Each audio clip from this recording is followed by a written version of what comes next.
Hello, and welcome to this week's episode of the Edges and Sledges Cricket Podcast. We have a full house today. I'm your host, Ashwin. We're recording on a Monday instead of our typical Sunday, so apologies if you've been waiting for this one. But I'm joined by DJ in London and Varun in Singapore. Guys, I can't remember the last time all three of us were on. It's just been a little bit of a hectic summer.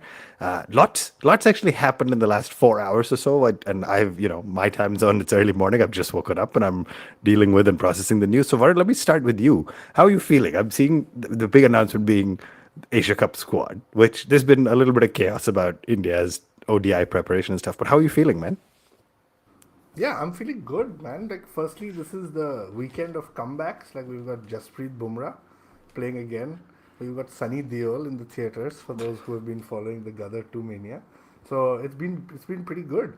But yeah, I mean, coming to this episode and what DJ titled it, right? He said, "What India's ODI preparation for the World Cup." Man, this feels like an episode we should have done in like August or September 2022. It's 1.5 months away from the World Cup, and I was watching the press conference between Rohit and Ajit Agarkar just today, and it still doesn't feel like we've got the playing 11 or the 15 or the 16 or the 17 or in some cases the 18 um, that have been finalized for the Asia Cup. I can only imagine that out of these 17 plus 1 reserve, that is the pool of players that we're going to pick our 15 from. But knowing India, you never know. So, yeah, I mean, Ashwin, I won't get into it yet, but feeling good that the squad has been announced, feeling confused as to now what's the way forward. Yeah, it's interesting. DJ, hopefully you're back with us now. I know there was some tech difficulties. Let's just, without getting into any of the details, how do you feel about the fact that we're nine days out from the start of the Asia Cup, less than 2 months out from the start of the World Cup? And I mean, a lot of the news actually about the World Cup seems to be about logistics, right? The schedule came out later than normal. Ticket sales have been a pain. Date changes on the venue. Now, apparently, Hyderabad yesterday has asked for another date change because of scheduling. Just so, how are you feeling in general about the fact that the Asia Cup squad has just come out and there's still a lot of questions, no lack of clarity on getting down to that close to that final 11? Are you asking about the logistics or are you asking about the final 11? Because they're two I different mean, questions, right? we'll come to the specifics on the 11, but let's start with the logistics. The logistics are ridiculous. I mean, this is of any World Cup organization that I can remember in the past, I don't know, decade. It's shocking. Like, there's no clarity on the schedule. Tickets have to be collected in person. There was a big announcement how the BCCI is going to provide free drinking water at stadiums. I mean, that is the level of facilities that spectators have. You can't. It's a joke how this has been organized. Totally honest. No one can make plans to go anywhere, and I just feel bad for all the guys who are booking hospital checkups to watch. Do you know what that story was? People had booked hospital checkups to get hotel, but there were no hotels in Yeah, Ahmedabad, so they'd booked hospital checkups overnight. But now they have to cancel them. Are they going to reschedule them or what? yeah, and the fact that the date changed is just poetic. I mean, and not that I'm making fun of it, the situation. It's tough. And honestly, this is the kind of trip we would normally travel for, right? You've seen our Yeah. listeners have heard us at many of these types of tournaments, and it's just been difficult. Yeah, But and we will people have have asked, are you going to watch it? I'm like, what do you even plan for? Like, at the moment, I can't even plan to call people over to watch the game at home because I don't know when. yeah.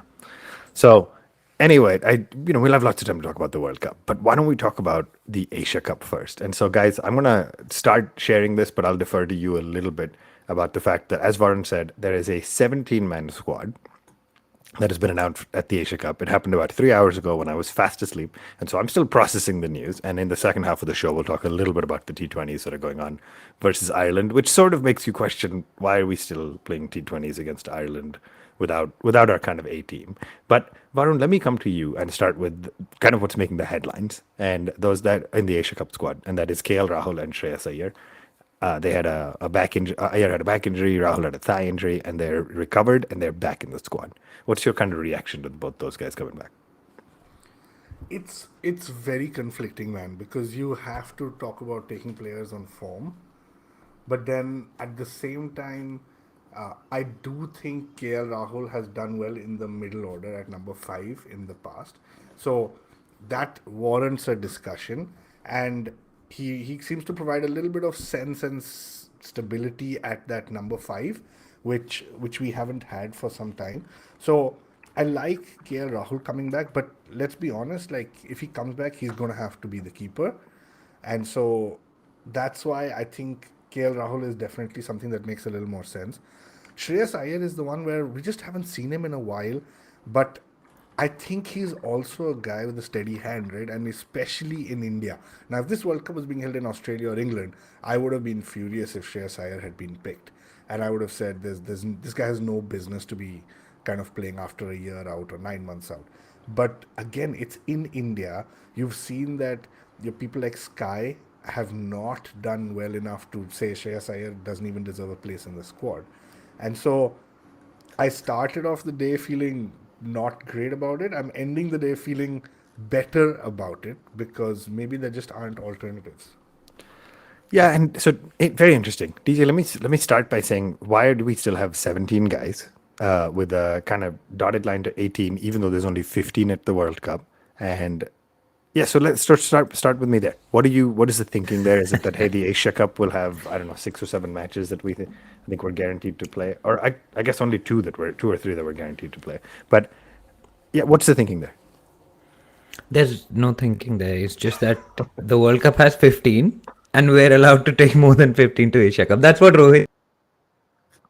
They've not finalized it, right? And that's the point. I mean, we'll come to the people that have missed out, which me is very interesting because Chehel's out, Ashwin, Washi, these guys haven't been picked up, and now to find a way back. Although Rohit said, "Oh, no one, the door is not closed on anybody, etc." But they are now. This is basically the audition down to the 15 plus whatever backups you'll have. I think it was 15 plus a couple of injury backups last time, and so that's what you get, or maybe 2 or 3.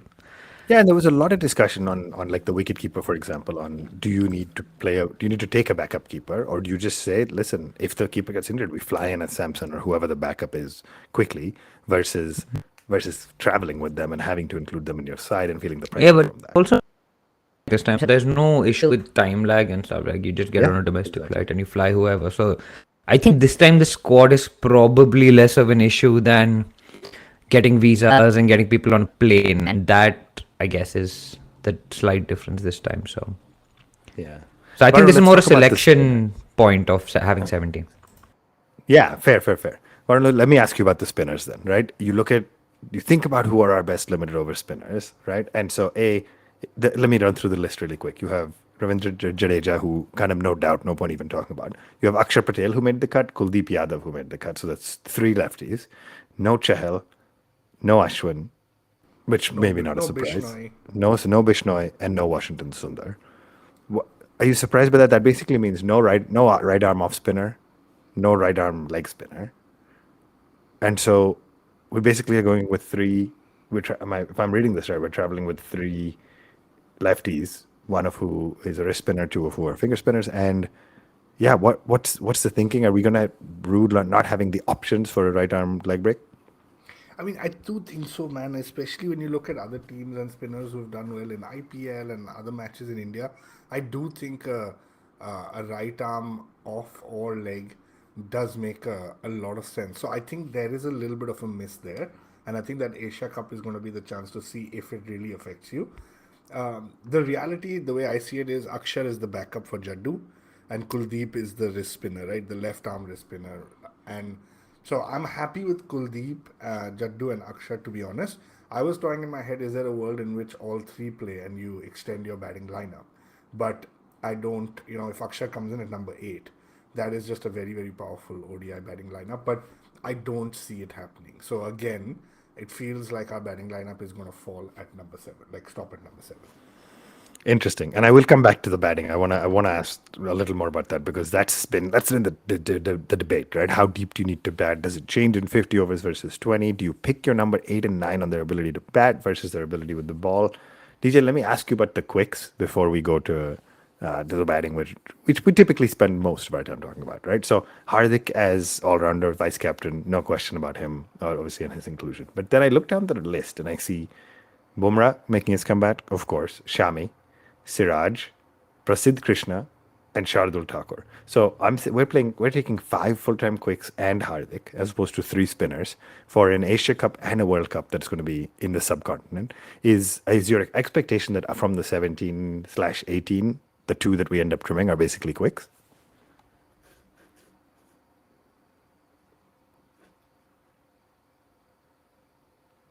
And sorry, DJ, if you're saying anything, you're on mute because unless we're having internet issues still.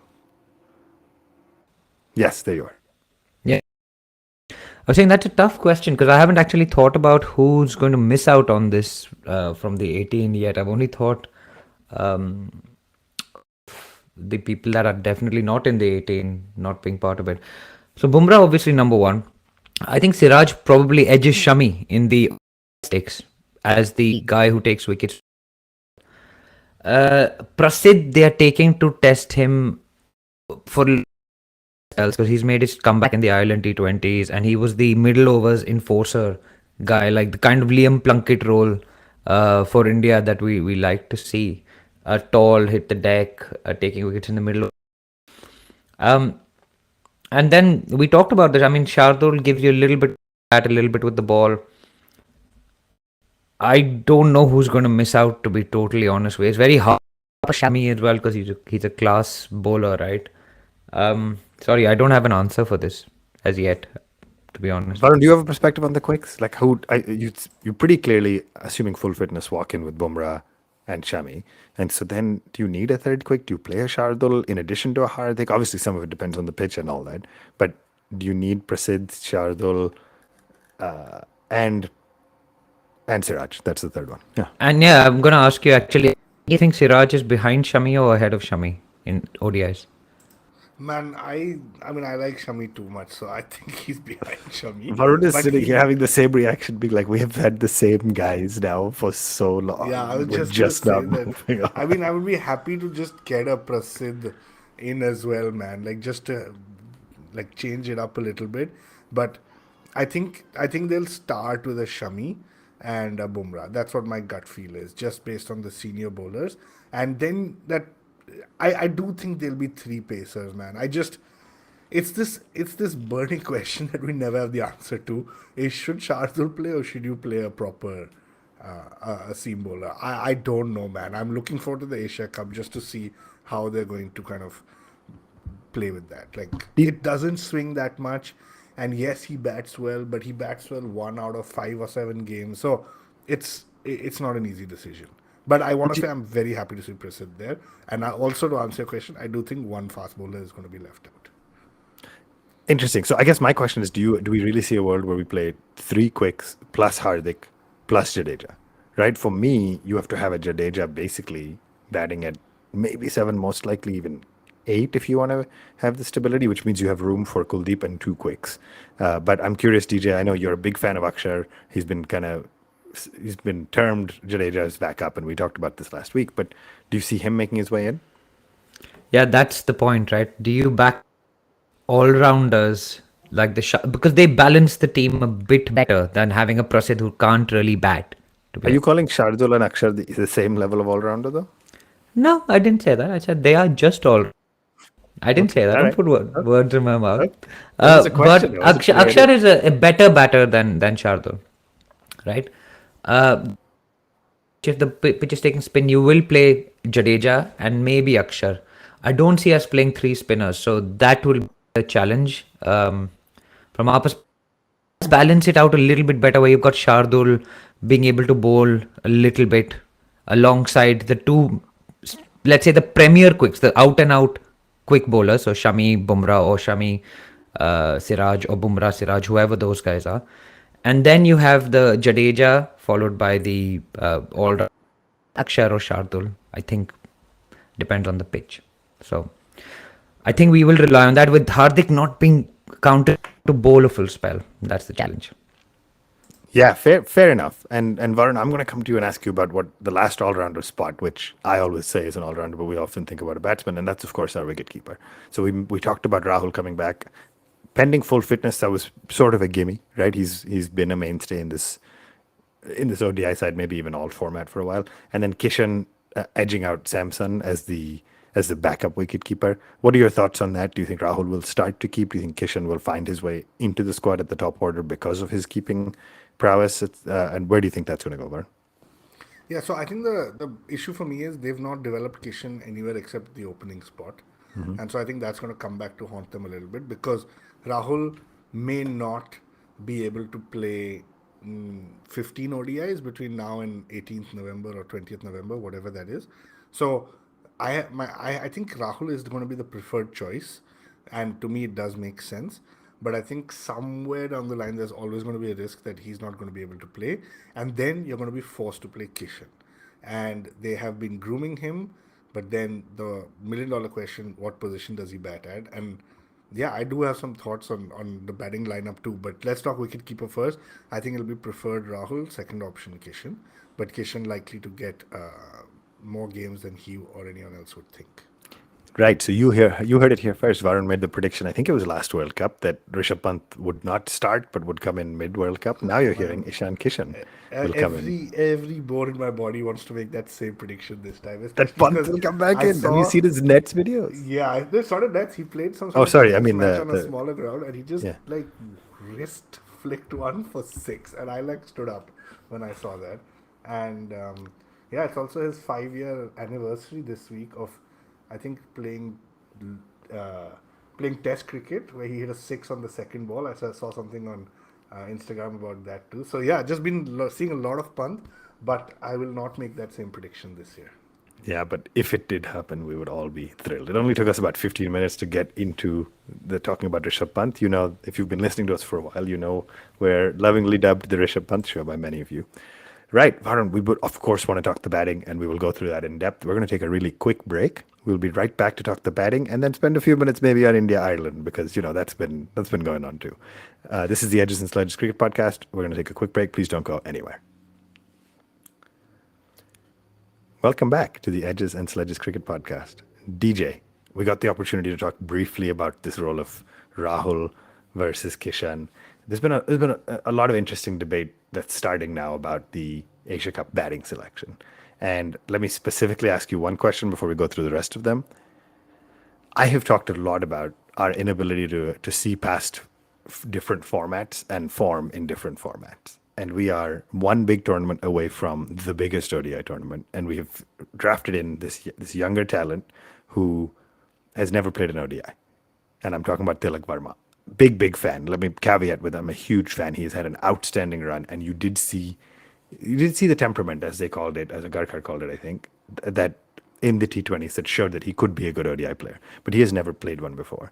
DJ, simple question is the Asia Cup the right stage to offer somebody a potential debut? Why not? We don't play enough multilateral cricket, I guess. And if you had to test anyone in a scenario where you're playing different opposition on different days, why not? I mean, the Asia Cup is as big a tournament as you can have outside the Champions Trophy and the World Cup. So I like this selection. My question is going to be: is he actually going to get a game? Because both Rahul and Iyer are back. So when are you going to play him? Yeah. So Varun, let me ask you this then, and I think I'm trying to keep up with the comments coming in as well. By the way, somebody sent Amit sends a nice to see the Holy Trinity back, so that was fun to see. I think the randomly systematic says, can anyone with more bowling credentials edge out Shreyas? And that's my question for you. Is Tilak in after what we saw about Jaiswal and Tilak potentially being backup bowling options? And is that the role he potentially plays as a middle order batsman? No way. Like there is no way he's coming in to bowl. He may not even get a No, not game. to bowl, but from a medium long term standpoint, are we trying to pick more batters who can bowl 4 or 5 overs? Right? There's been a lot of chat about Ganguly and Sehwag and Yuvraj and Raina and Sachin, who all played together at one point and all could bowl, and now we have none. I think those guys bowled before they came into international cricket. So, like, if they were playing Ranji or whatever division they were playing, I'm sure the captain called on them even when they were 16 or 15 to bowl 3 overs, 4 overs. And so it was not alien to them.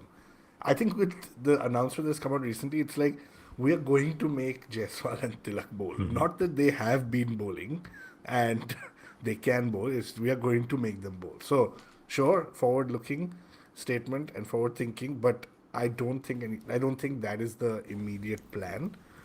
And this question was asked in the press conference again, which I don't know why I was watching it, but DJ said it's on, and I quickly Googled and figured out how to see it.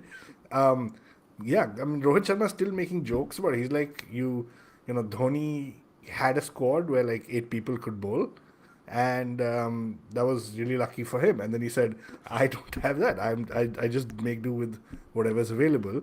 And then he kind of said, maybe Kohli and I will have to bowl, and that didn't get too much of a laugh. So, yeah, it's that's just how it is now. Yeah, I mean, interesting. So DJ, let me come to you and then ask about the batting, right? And almost so no surprise other than the fact that seemed like there was a list error, and you guys were both shocked for a second that Gill was omitted, but he's actually in the squad, so that just seemed like it was a publishing error. So Rohit, Gill, Virat, no question, right? No. Okay. So then you come to Is that your Yeah. top three, or like I would play Kohli at 4? sorry, I just meant in terms of like likelihood of playing in the Okay. batting Yeah, order. yeah, that's for sure. Rohit and Gill opening, and then you come to Kishan, Rahul as the 2 wicket keepers, Iyer, Tilak, Sky, and Hardik. Thoughts, reactions, surprises to kind of that selection? So for me, Gill only batted 3 because he batted at 3. And I mean, if there was ever a time for him to drop at 4, it would have been the last World Cup, and he didn't even do it then. So number 4 for me, I think I would like to see Tilak Verma play the Asia Cup at 4. But Varun, let me quickly ask you on that, because Shastri has also said now in the news Yeah. that Kohli should bat at 4. So what's your Yeah, I thinking? think you got to evolve. I think I think Kohli has to bat at 4. There's no doubt in my mind. I think solve the problem of quick wickets falling early, India not being able to recover.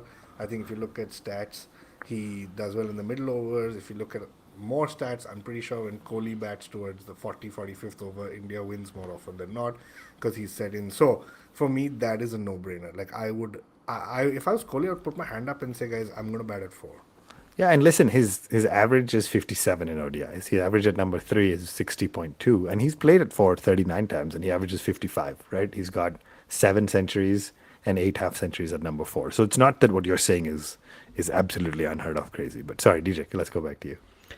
No, so for me, I think there are people better suited than him too. Who would bat at number 3? I'm leaving that for Varun. Yeah.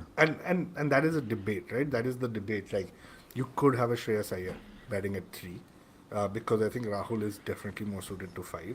You could have a Kishan batting at 3 since he's a top order batsman, and you could have like a Sky. Okay. Seems like Okay, a so struggle, DJ. so we're saying that Sky would bat 3 above Kohli. Like No, the I'm not greatest, saying he would. possibly one of the greatest number 3s to ever have played the game will be replaced by someone Ashwin doesn't even think should be in the squad. No, I'm saying based on the 17 players that are there, I'm just saying that these are the 2 or 3 options I think could play at 3 if a Kohli drops to 4. Now, I don't So I think Sky, the only scenario that will be is if Kishan has to open for some reason. And then you play Gill at then 3. you play Gill at 3, for example. And then like, you that's go down. another possibility. So Yeah. yeah, DJ Varun will be back in just a second. Let's walk through what you think your top order is going to be, and think through for me the left hand right hand combinations as well, right? Yeah, so for me, Gill, Rohit, Kohli, the left hand. Rahul comes in at 5, wicket-keeper batter. Sorry, you were saying? No, I'm just processing. So Tilak at 4, Yeah. Rahul 5, okay.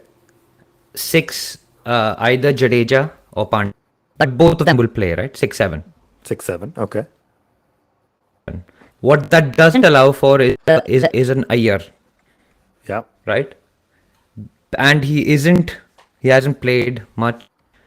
But I think what goes in Tilak's favor is his left-handedness. Mm-hmm. And he's in good form, right? You've got to pick players that are in good form that you've seen the He's temperament not in good ODI form. He's never played a 50 over match for India. Yeah, but like he's looking like he's hitting the ball But well. Right? haven't we made this mistake before? We played Sky probably too early in ODIs. Why do we keep confusing T20 form with ODI form? Anyway, keep going. I'm very passionate about this question. No, Keep going. and I get it. I mean, you'll see how he bats, right? And that's what I'm keen to see him get a game, so that if you aren't going to pick him in the squad, you say, I can't We won't pick him in the squad based on this. This is his trial, pretty much. It's the only thing that he's got to show, because he's done well in the T20 game so far, right? But that's me. The only question for me is really around Rahul's fitness and who bats at number 4. And I actually think Tilak gives you that left-handedness to just change things up enough to edge him ahead of here, plus the injury. And so let me ask the question then very clearly. And we started this with this in the first half of the episode, but I'm coming back to it. You are comfortable with your 8 being basically an 11? Because we don't have a number 8 who can, unless you're saying Shardul walks into the side.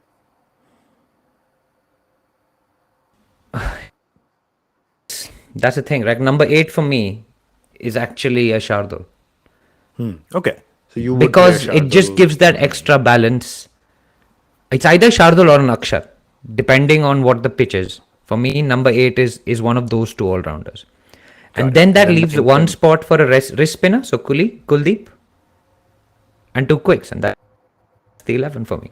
Yeah, so Kuldeep, 2 quicks, Hardik, Jadeja, and then that number 8 is either if you need an extra spinning all-rounder or a fast bowling Correct. all-rounder. That's how you... And so you'll make up your 50 overs that way with Pandya covering him enough, I guess.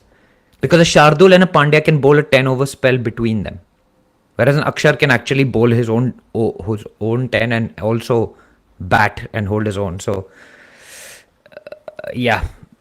It's so hard, man. It's so hard. I don't envy 11. them. Yeah, I don't envy the selectors. It's not an easy position. My phone for the squad, like with all the multiple options. Even Ashwin is not even in here. Washington's not even in here. Oh. Yeah. Anyway. I think there's no question to me about Rohit Gill, obviously Kohli. I think Kohli plays 3 because that's where he's played majority of his career. I think Iyer actually for me walks back in at 4. They're going to value experience. They're going to value his, Varun talked about losing wickets early, and at 15 for 3, do you want a Tilak at the crease or do you want an Iyer at the crease, right? With Iyer's experience across Test cricket in India as well and his ability to control the innings a little. I love Tilak. I'm absolutely not hating on Tilak at all, but I think he's a little late to the party to make his... I mean, let's be clear. It's the 21st of August on the day we're recording this. There's one more T20 against Ireland. And then you go into the Asia Cup, your first match of who is against Pakistan. You're only guaranteed 2 Asia Cup matches if we don't make it to the next round. And then you go straight to the World Cup, right? Or I think there's an Australia series in between, if I'm not mistaken. But still, you're just not giving... You just don't have a lot of time, right? So, for me, that question then comes in on number 4, if you play Iyer, then is your 5 a Rahul, 6 Sky. In that case, you've basically got no lefties in the order, or do you? And this is where we're gonna get into some trouble if you have no left-handers. I mean, and that comes to whether Jadeja can bat further up the order. Yeah, and I'm sorry, I meant in the top 5, I guess, and then you play Jadeja 6, Hardik 7, or Hardik 6, Jadeja 7. I'm gonna hit DJ a few comments really quickly before we wrap up the Asia Cup squad and talk about the T20s. But we're getting a lot of coming in. The Nixo one says, without match fitness, no point having Rahul play, which is interesting. Best to start younger instead of having Kohli bowl the last over of a tournament.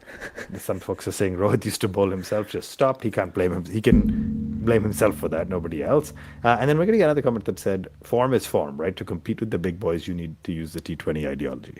And that's a really interesting debate, and I fully value that point. And DJ, that's what you've said. And I just fundamentally disagree. I think Sky for me is the prime example of where we consistently assume T20 form will translate into ODIs. And it didn't. It's a different format. I think part of our problem is we've always thought about it as white ball cricket and limited overs cricket. And we have not thought about... I think India could easily have 2 very different sets of sides playing ODI and T20 because of how different the game is. You don't need the fitness to bowl 10 overs. Like, let's say you pick an Imran Malik, you don't need him to be able to bowl 10 overs at those speeds, but 4 maybe he can pull off. You don't need the batting temperament to bowl 10 overs or to bat 50 overs or consolidated innings. You just need to bowl to bat out 20. And so for me, I accept that form is form, but I think we mix them up too often. And they've acknowledged that with Sky. They've said he's going to bat 6 as the finisher, so he's going to only bat a maximum of 20, like a T20, 15, 20 overs, right? And like he does in the T20 game. All right, Varun, of course we've solved nothing. We've just continued to debate it. But I want to quickly talk a little bit about these India... Yeah. The only question I would ask is, what has Kohli won since he started batting at 3? About 16 Paytm trophies. Yeah, and that's great for his personal cabinet. But Shit, didn't he bat at 4 in the last World Cup? yep. So Wow. Wait, in that's 20, my when last was one. 2019 you're saying? In No, the last World Cup we won. I've blanked out all the other World Cups that have happened since. I'm talking I'm 2011. pretty sure he didn't bat at 4 in 2011. 2019. I don't care about any other World Cups that have happened Yeah, since. so I just went there's a straight to 2011. there's a chance that he batted number 3 at in the Champions Trophy 2013. But yeah, since 2012, he's been batting at number 3 and India has not won anything. So, food for thought, but Ashwin, sorry to derail you. We should. No, I mean, More it's really chaos and interesting, right? confusion. Champions Excellent. Trophy I mean, doing 2013, the the same final. thing over and over and expecting different results is stupidity, right? So let as our second seamer. I mean, Chowdhury pick Siraj, I don't care, but it's all the batting, man. I mean, in the Oh, Champions yeah. Trophy 2013, you had Rohit opening, you had Virat at 3, you had Jadeja at 7, and then the rest Virat was at actually 3. pretty different. Virat at Yeah, 3 but made the this highest is number of yeah. runs, 43 in the 20 over format. That was a 20 over, Champions right? Trophy. TJ was about to look to say, Eh, yeah, he's won one trophy. I was like, yeah. But he has. That's true. Yeah, he is. That It's the downfall started with 2017 Champions Trophy. That 15 for 3 started there, man. yeah, but he's not done anything Amir. since 2013 at 3. That's it. Let's quickly talk about India versus Ireland because we're going to get some feedback if we don't. So I'm going to run through these really quick. Right, India's playing under the captaincy or the leadership of Jasprit Bumrah. Two T20s have happened already. One of them, Ireland batted first, made 139, and then India only got to make 47 for 2, losing those 2 wickets just before rain came down and ended up winning by 2 runs on DLS. It would have been pretty fascinating if a third had fallen. I think we would have been behind DLS, but if neither had fallen, we were so far ahead of the DLS score. But Varun, let me first come to you and ask, right? I think Bumrah bowled 4 overs, 2 for 24 in the first match, and then 2 for 15 in the second match, including what I have never seen before is a 20th over maiden in a chase without the side getting all out. If they get all out, the math makes sense, right? You can bowl a maiden, but 6 dot balls, there were some buys without a run conceded off the bat. I mean, how great is Bumrah, man? How great was it to see him back? I guess is It your was question. so good. It was just great. Like, I think I couldn't see him bowl in the second game. I saw him bowl in the first one. And I think I saw 4 balls where the guy just beat the bat consistently Yeah. towards the end of the innings. And it was just wonderful to see him back. Yeah, and DJ, let me then ask you about kind of the rest of the bowling lineup, right? Arshdeep bowled pretty well. Prasidh, you mentioned Prasidh walked back into the ODI, or back into the ODI setup after having been. I think last week's show you were asking what about all the other quicks? Prasidh being one of them, and then 2 for 29 in that second game and 2 for 32 in the first game. So a little expensive in the first one, but pretty good to walk away with 4 wickets from the 2 games. Yeah, not a bad comeback, I guess. He proved that he could bowl well. He picked up wickets in his early overs, which is good for his confidence. So yeah, I guess that was just a test of his fitness. And again, nice to see someone that we saw back in the team. Yeah, and then Varun, before we just wrap this, right? Gaikwad opening with Jaiswal. You'd think Jaiswal is going to be the quicker run scorer. And by the way, I noticed this week while watching, they have the exact same vowels in their name and the exact same positions. Like the structure of their last names are the exact same. Really weird thing to point out. Like, It is. You have the A and I, the second, and then you even have the W in the same spot. So you just have to switch 3 of the consonants and you switch names. But I mean, that's so disturbing. Like, DG, like that's DJ, I don't know what to say. Like, that is just. they do. So They do. Their names were one above the other on the scorecard on my screen because I watched these games. You guys Gaikwad and clearly didn't. Jaiswal, and you looked at the consonants. The and G, wow. you swap the G for the J. You swap What is this guy the doing in S his for the spare K. time? And the D. Are you guys for the L. related? You got 2 names. Today, definitely not. I would Hey, have just like one guy sits and bought a listens- vowel or something. Music, and the other guy's rearranging the consonants in Jaiswal and Gaikwad. Do Badshah and just- Honey Singh have the same consonants and vowels? Or? You should go check that. You should go look at that. I don't even know what the point I was making. I got distracted. But yeah, is this India's new opening pair? Varun is my question because of the ease of the symmetry of their names. I mean, it can't be right because Gill is there, but it's great to see them, and I think they're a great combination. They are the combination that right now I would love to see open. Like I really enjoy seeing them both, and I like seeing Jaiswal go after the bowling a little bit more, and he does get out because of that. And then I like to see Ruturaj because he's just so. I really like the guy, and I've liked him for the last couple of years, so I'm excited. Yeah. All right, DJ. Last question before we have to wrap. Number 5 and 6 in this second T20 when we were put up 185. Rinku Singh and hits three sixes and just looks peak Rinku Singh and Shivam Dubey. I mean, I think Varun sent an all caps text when Dubey hit that 1 6, and then the next ball, by the way, he hit another. And it just, what is it, DJ, about seeing that tall, lanky left-hander flick for six over deep backward square that just brings back some memories.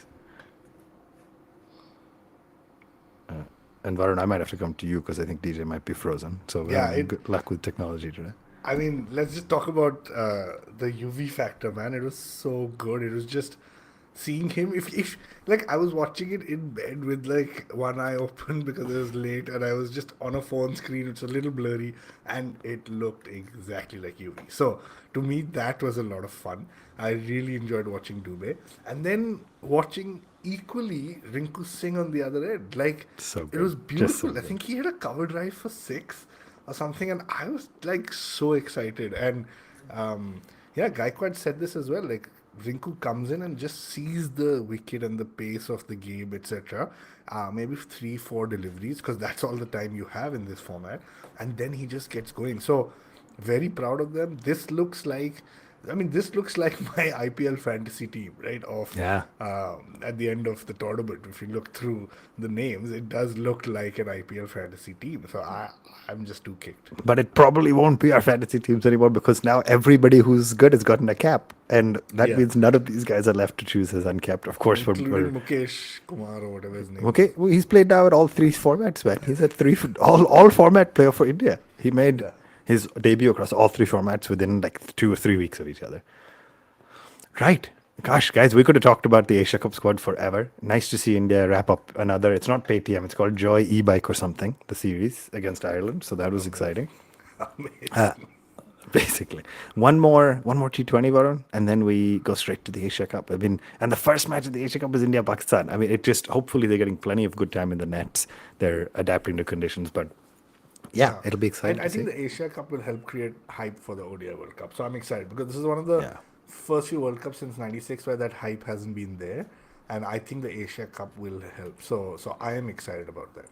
Yeah, I agree. I think some of it is just unfortunately because it's India as a host country, but poor planning, just not great logistics. The mascots have just, I believe, been revealed, and they seem like some intern made them in his basement. Like it didn't seem that just doesn't seem like a It's great not league. well planned, and it's also not a format that is the same as it was in '96, '99, Yeah, 2003. yeah. So it's the combination, but I mean, no doubt, all the big names come through. Ben Stokes is back out of retirement, Yeah. and so big names are there. We'll talk more about this in October or September, but yeah, it will be a party. It's just you need to build up and get excited about that party. Yeah, and fortunately we have some time. I think the Asia Cup is going to be great. Hopefully India sweeps the T20 series before then. Varun, that brings us to a wrap. It's been a fun episode. Nice to get all three of us back on despite some internet issues. By the time I guess we're back maybe next week we'll do an Asia Cup preview in more detail, but then the Asia Cup's going to be on and it's going to be exciting and hopefully India shows up well and starts to settle around an 11 that'll become the core going into the World Cup. That's it. Thanks everybody for tuning in and listening. We are at One Tip One Hand on all the social medias. You can write us in contact at onetiponehand.com. We always love to hear from you. We'll be back sometime soon to talk about everything else happening in the world as we switch from T20 mode to ODI mode. And we will see you. We'll see you then. Thanks everybody for joining. This has been the Edges and Sledges Cricket Podcast.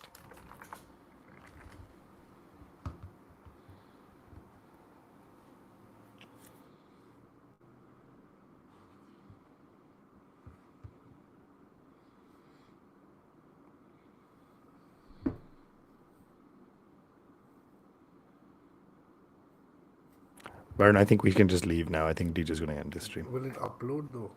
Oh, yeah. Good question.